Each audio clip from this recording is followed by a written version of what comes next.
सुप्रभात। युवा मंच यूट्यूब चैनल पर आप सभी का स्वागत है। मित्रों, आज उपस्थित हूँ आप लोगों के बीच में खास तौर से कुछ प्रमुख मुद्दों को लेकर के। जैसा कि आप सब जानते हैं कि प्रदेश में, देश में जो बेरोजगारी का आलम है बहुत ही भयावह हो चुका है। ऐसे में हमें आपको हर हाल में सरकारों के विमर्श में रोजगार के सवाल को उत्पन्न करना है। चुनावी वर्ष है, 2024 आने वाला है और पूरे देश में एक जो चुनावी माहौल क्रिएट किया गया है उसमें रोजगार दूर दूर तक नहीं दिख रहा है। कोई भी सरकार, कोई भी सत्ता पक्ष हो चाहे विपक्ष हो, रोजगार को बहुत ही हे भावना से देख रहे हैं। रोजगार को प्रमुखता नहीं दी जा रही। और सबसे बड़ी बात, अगर हम बात करें टीजीटी, पीजीटी, एलटी, जीआईसी प्रवक्ता, असिस्टेंट प्रोफेसर, प्राथमिक शिक्षक भर्ती, तमाम मुद्दों पर अगर हम लोग बात करें तो खासतौर से शिक्षा विभाग की इन्होंने बाट लगा दी है। इतना ही नहीं, एक लंबे अरसे के बाद तदर शिक्षकों से किसी तरीके से हम लोगों ने एक मुक्ति पाई। तदर शिक्षकों का जो खेल था उसको समाप्त किया गया। प्रबंधकों का जो खेल शुरू हो चुका है। अब आप इसको समझने की जरूरत है हमें आपको कि प्रबंधक लगातार इस बात को लेकर के जो है ऑर्गेनाइज हो रहे हैं, संगठन तैयार कर रहे हैं, मजबूती से लड़ने के लिए एकदम आमादा है कि जो अशासकीय सहायता प्राप्त माध्यमिक विद्यालय हैं उस पर जो सरकार का अनुदान दिया जाता है, जो सरकार शिक्षक भेजती है, सरकार उनको हटा ले। हमें सरकार की कृपा नहीं चाहिए। और आप सभी को बता दें, जो हमारे तमाम शिक्षक साथी हैं, जो चयनित साथी हैं, उनके ऊपर भी एक बड़ी गाज गिर सकती है। क्योंकि अगर प्रबंधकों ने अपनी मनसा के अनुरूप सरकार का अनुमोदन वापस कर दिया तो जितने भी हमारे चयनित साथी हैं, प्रबंधक उनको कॉलर पकड़ करके बाहर कर देंगे। 63,000 शिक्षक हैं पूरे प्रदेश में।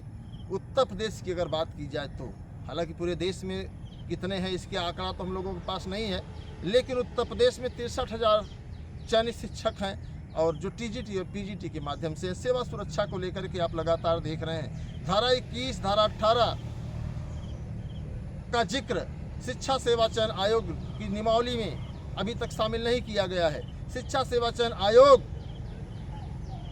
का जो प्रारूप तैयार है उससे धारा 21 को हटा दिया गया है। आपकी सेवा सुरक्षा समाप्त। प्रबंधकों को पूरी ताकत दे दी गई है, पूरा जो है उनको अधिकार दे दिया गया कि जिस शिक्षक को चाहेंगे रखेंगे, जिस शिक्षक को नहीं चाहे। और ऐसा क्यों हुआ उसका मैं बहुत सटीक बता दे रहा हूँ। सुप्रीम कोर्ट ने 83/2016 संजय सिंह बनाम तदर उत्तर प्रदेश सरकार जो तदर शिक्षक का मामला था, तदर शिक्षक तमाम प्रबंधकों के भाई भतीजा परिवार के लोग थे। और ऐसे में मामला जानते हैं क्या हुआ कि जब उन पर गाज गिरी, जब तक वो वेतन पा रहे थे तब तक तो मस्त थे, सब बढ़िया चल रहा था। लेकिन जैसे ही वेतन सुप्रीम कोर्ट से रुका और सरकार ने हाथ खड़ा कर दिया कि हम वेतन नहीं दे पाएंगे, वैसे ही प्रबंधकों ने एक नई चाल रची। कौन सी चाल है, उस चाल को मैं आप लोगों को बताना चाहूँगा। इन्होंने सीधे सीधे कहना शुरू किया कि मैं अपना विद्यालय सरकार के कब्जे से बाहर करना चाहता हूँ। मैं अपना विद्यालय सरकार के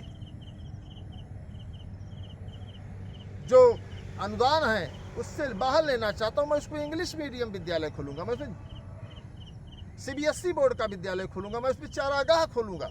लेकिन सरकार की कोई टिप्पणी, सरकार का कोई हस्तक्षेप नहीं चाहिए। अब ऐसे में आप तय कर सकते हैं कि क्या आप सुरक्षित हैं। जो भी हमारे चयनित शिक्षक हैं उन सभी शिक्षकों से मैं निवेदन करूंगा कि आप लोग एकजुट हो जाइए। और सबसे बड़ी बात बहुत स्पष्ट बता दें आप लोगों को कि जो तमाम आपके शिक्षक नेता हैं ये आपकी लड़ाई लड़ने में सक्षम नहीं है। ऐसा मैं इसलिए कह रहा हूं कि जो शिक्षक प्रबंधकों की जी हजूरी करेगा, प्रबंधक जी की जो है पैरवी करेगा, प्रबंधक जी के सामने दंडवत लेट जाएगा, वो आपकी लड़ाई कभी नहीं लड़ सकता। गुलाम कभी क्रांतिकारी नहीं हो सकता, इस बात को आपको स्वीकार करना है। तो जो भी प्रबंधक के गुलाम हैं वो कभी प्रबंधक के खिलाफ मोर्चा कैसे खोल सकते हैं, ये बड़ा सवाल है। और सबको नौकरी चाहिए। और जो भी चयनित साथी सब नौकरी की वजह से गुलामी कर रहे हैं कि प्रबंधक जी को पता न चले कि मैं प्रबंधक जी के खिलाफ बोल रहा हूँ, प्रबंधक जी को एहसास न हो पाए कि प्रबंधक जी के विपरीत में बोल रहा हूँ। क्योंकि प्रबंधक जी तो बहुत दबंग टाइप के आदमी हैं। प्रबंधक जी के सामने 2, 4, 10 मास्टर कुछ नहीं है। जिस विद्यालय में 30, 35, 40 शिक्षक हों और जी हजूरी करते हो, प्रबंधक जी आ जाए तो खड़े हो जाएं, प्रबंधक जी आ जाए तो फ्लैट हो जाएं, दंडवत हो जाएं, तो फिर लड़ाई नहीं लड़ी जा सकती। फिर अगर आप लोग चाहते हैं कि आपकी सेवा सुरक्षा धारा 21 माध्यमिक शिक्षा सेवा चयन बोर्ड की नियमावली में जो था धारा 18 धारा 21 उसको शिक्षा सेवा चयन आयोग नियमावली में शामिल कराने को लेकर के युवा मंच टीम लगातार प्रयास कर रही है और भरसक प्रयास कर रही है, हर पायदान पर प्रयास कर रही है। तो मैं सभी चयनित साथियों से चाहूँगा कि आप लोग भी युवा मंच टीम का साथ दीजिए, सहयोग करिए। निश्चित तौर पर हम लोग इसको लड़ करके हर स्तर पर जो है प्रयास करेंगे जीतने का। इतना ही नहीं मित्रों, LTGIC का विज्ञापन नहीं आ रहा है, हम लोग लगातार प्रयास कर रहे हैं। GIC प्रवक्ता का विज्ञापन नहीं आ रहा है, लगातार प्रयास कर रहे हैं। कभी योग्यता विवाद, कभी कुछ, मतलब आपको उलझा के रखना है और आपसे वोट लेना है। सरकारों का जो है एक उद्देश्य है। विपक्ष आपके साथ खड़ा नहीं होगा। क्यों नहीं खड़ा होगा? क्योंकि विपक्ष के किसी भी नेता को रोजगार की जरूरत नहीं है, विपक्ष के नेता को सिर्फ और सिर्फ आपके वोट की जरूरत है। और विपक्ष जानता है कि अगर आप इधर से उबोगे तो उधर डूबोगे, डूबना तय है।